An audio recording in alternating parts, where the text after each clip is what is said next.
Well,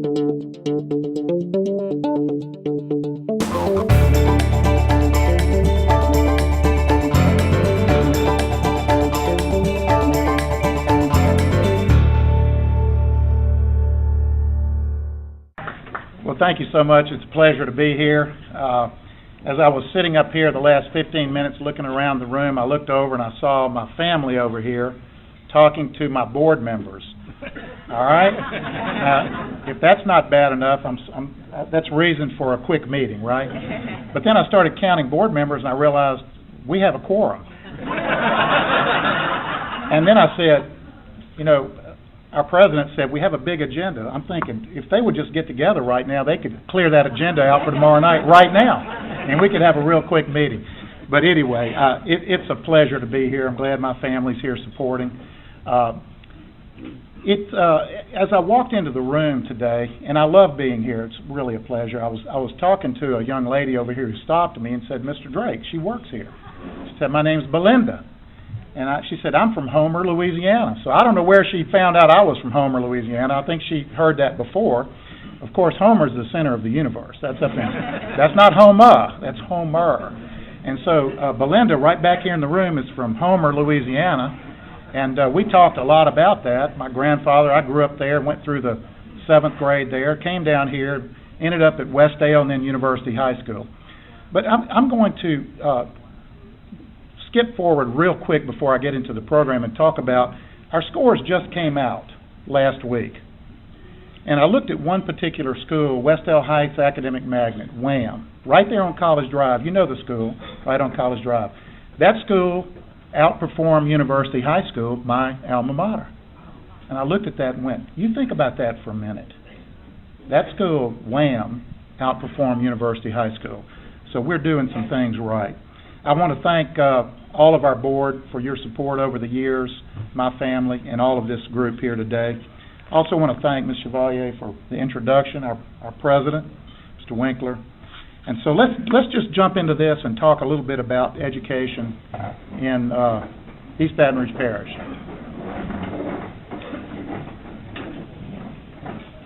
Okay, our district, if you take a look up there, our district is a large district.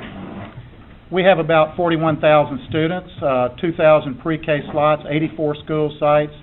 I'm not going to read it off to you, but what is the key on this particular slide is the last one. 85% of our students, and these are our children, these are Baton Rouge children, 85% of our children in East Baton Rouge Parish schools are below the poverty line. And I equate that with less opportunity. These are our children, and I want you to think about it for a minute. These are many, many children that don't have a parent in the house, that don't have the opportunities we have of what I call experiential education, maybe traveling this summer to see things. They may be raised by an aunt or an uncle or some other family member. And so you look at pre-K education and you realize that the way we move our children forward will be the earlier we can get our children. So, I mean, I'm a big fan of universal pre-K. Y'all know Cecil Picard, when he was state superintendent, that was his baby. The sooner we can get these children, and they are our children, the better we will be. You look at the 9% disabilities, that's 4,000 of our students, and about 2,000 of our students are English language learners. You may not know this, but they come across the border. They may be from South America or wherever. Catholic Charities puts them in our school system, and we're going to take care of those children. But they can't speak English when they get here, and we give them a test in English the first year they get here. You think about that a little bit. So here's the deal. We are the public school system of Baton Rouge. We are going to take care of everyone in our school system. I visited the Knock Knock Museum the other day for the first time. I got a little pre-visit.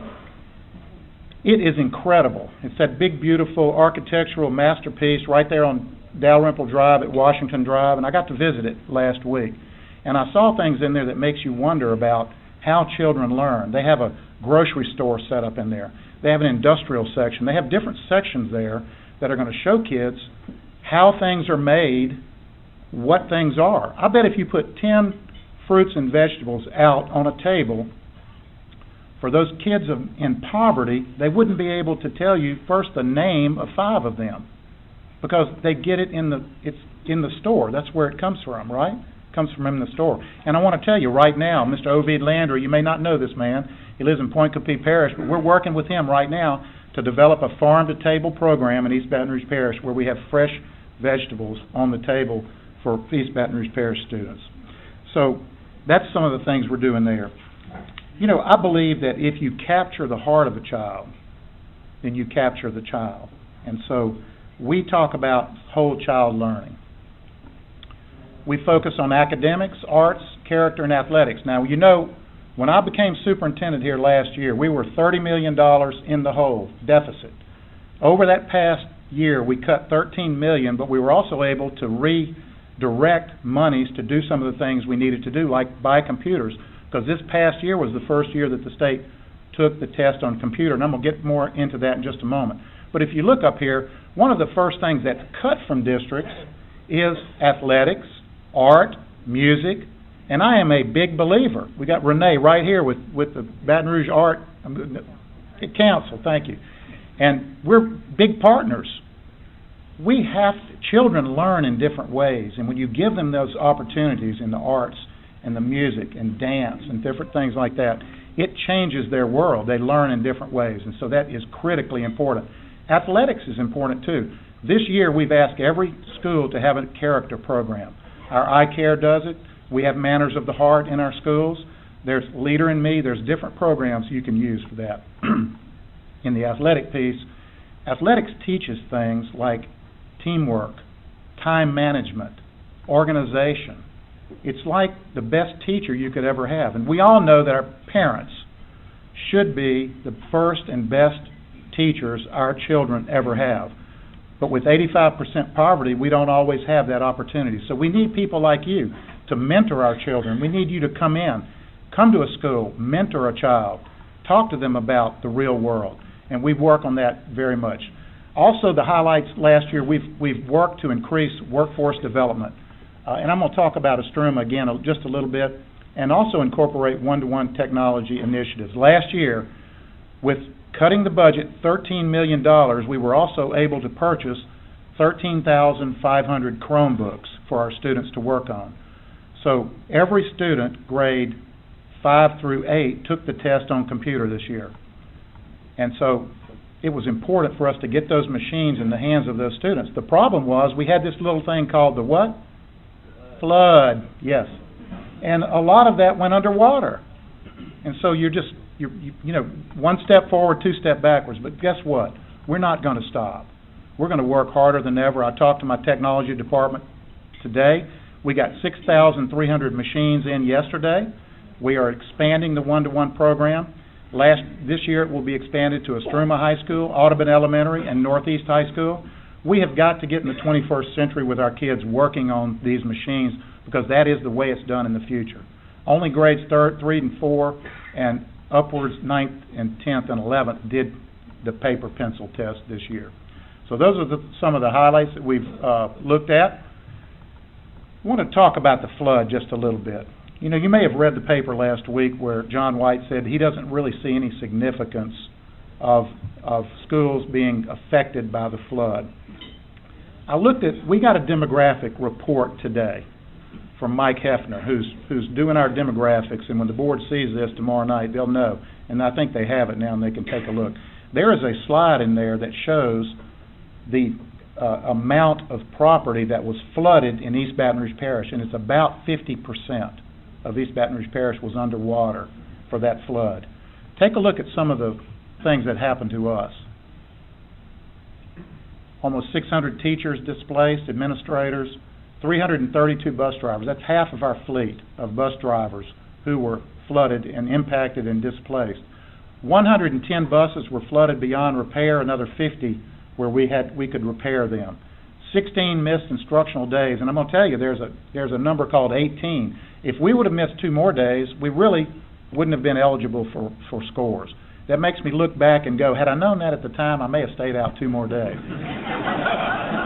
And let me say why I'm saying that, because we had significant academic growth last year. We grew in every area. We got here, we set a foundation, and we grew academically in every area last year. We didn't do that this year. We did it in some grades, in some subjects, but we didn't do that this year. Now, I know the state went down generally too, but I don't want to say we mirrored the state. We need to do better than the state. And so we have to work harder. I'm not an excuse person. I'm not going to say this is why it didn't happen, but certainly there were factors. You also had the shootings. You had a shooting, and then 3 shootings, and then the flood, and we had just a regular normal presidential election. I know that. So there was no chaos last year, right? It was unbelievable what our kids went through. And I'm going to tell you, they're not back to normal right now. Most of these people are not back in their homes. If you had a mortgage and you lived in Park Forest, I'm going to use that just as an example, you may not, and you don't have flood insurance. Most people did not have flood insurance, right? You can't afford to continue to pay your mortgage and fix your house at $150,000. You can't do it. So these people have been displaced and maybe never to go back. You take a look at the textbooks and the things that we are having to do with this.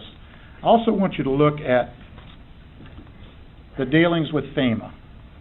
And that's like, well, I won't go into that. You can only imagine. Let me just give you a snapshot.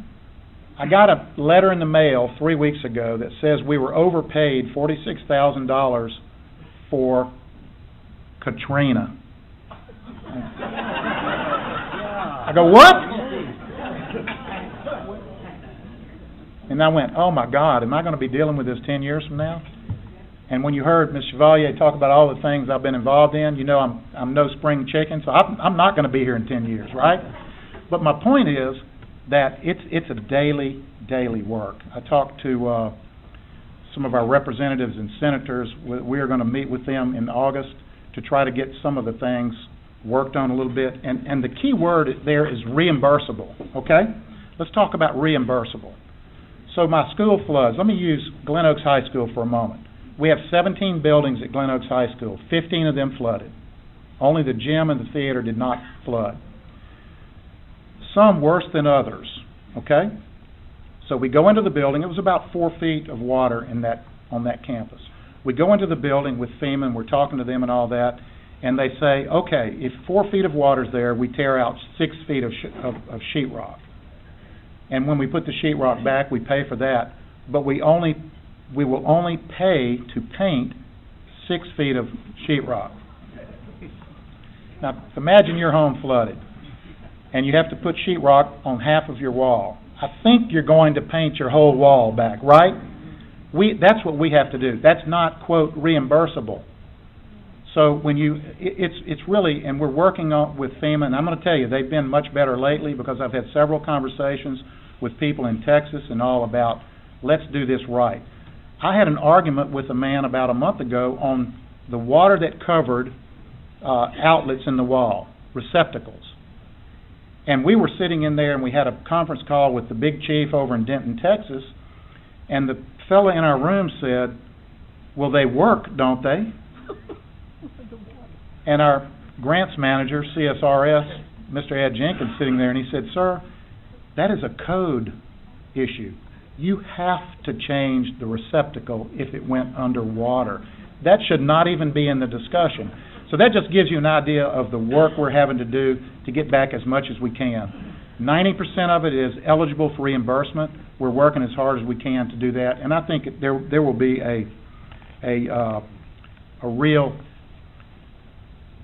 time where we can say this is what it may be. I think it will end up being between $80 and $100 million of damage. I don't know. But here's the key. Right now we've received back, a year later, $3.5 million out of a $100 million problem. We have $13 million that is, quote, obligated, which means the check's in the mail. Another $15 million that will soon be obligated, and so on and so forth, but we're fighting every day. Because that's your money. You support EBR schools. These are your schools. These are our schools. These are our children. We all have a responsibility to do the best we can for those kids. And I want to tell you, I'm going to talk about the foundation just a minute. We have our foundation right here at these tables. Mr. Jeff Martin, right here, up here, president. Ms. Keela Stovall, somewhere around here. Keela's right here, our executive director. This board does a phenomenal job. And after that flood, I want you to know, they went into action. We received over $1 million in donated goods and services from all over this nation and the world. And I'm going to fast forward to this Saturday. This Saturday at the IRC, which is the building next door to our school board building on South Foster Drive, we will have what's called Back to School Bash. All right? The Back to School Bash is we're going to give back all those supplies that we stuffed the bus with 2 weeks ago. Right? College Drive, we filled 2 buses. We also have 2 additional 18-wheelers of supplies that have continued to come in. So you think about how much we're going to give out this Saturday. So if you know somebody who needs school supplies, come by. We have 2,000 backpacks that are filled with supplies, and that's just the beginning, that we will give out at the IRC this Saturday from 10 a.m. to 1 p.m. But I can't thank the foundation enough for what you've done to help us. They have just been phenomenal. So let's talk about the test scores that came out last week. Again, I mentioned that we had significant growth in 2016. Now, the district, we show a 3-year trend of gains of students earning mastery or above for the 3-year period. Now, that's how the state does that. The state is going to look at whatever makes us look the best, right? I just try to look at 1 year to the next. We grew last year, we didn't grow this year, so what are we going to do? That's the way I look at it. But the key thing here is the word mastery. The State Department of Education has gone from a basic being the standard in Louisiana to proficient, to a mastery. Now, that means, ACT tells us, ACT tells us that 18 is the minimum standard for a student to be, quote, college ready. That's the minimum standard.